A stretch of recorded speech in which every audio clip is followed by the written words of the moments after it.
આજે વહેલી સુપ્રભાત વેળાએ એક માનવીની મુલાકાત થઈ।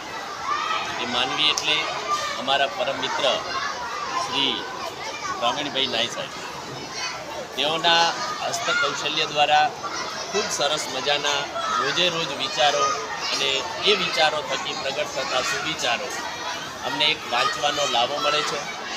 એમના હસ્તકલા કૌશલ્ય દ્વારા લેખક તરીકે એમની જે લખાણ છે એ લખાણ એકદમ હૃદયસ્પર્શી હોય છે। એ હૃદયસ્પર્શી લખાણમાંથી ઘણું બધું આપણને જાણવા મળે છે, શીખવા મળે છે અને ખરેખર અનુસરવા જેવું હોય છે।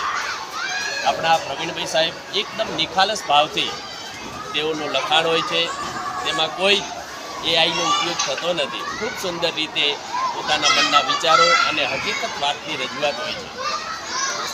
આ જગતમાં એવું કહેવાય છે કે તું નાનો હું મોટો, એવો ખ્યાલ જગતનો ખોટો।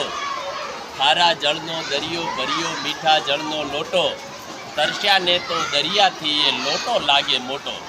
એટલે દરિયો ગમે એટલો મોટો છે પણ એનું પાણી ખારું છે, એ તરસ્યા માણસની પ્યાસ બુજાવી શકતો નથી, પરંતુ લોટો એ મીઠા પાણી થકી એ પ્યાસ બુજાવી શકે છે।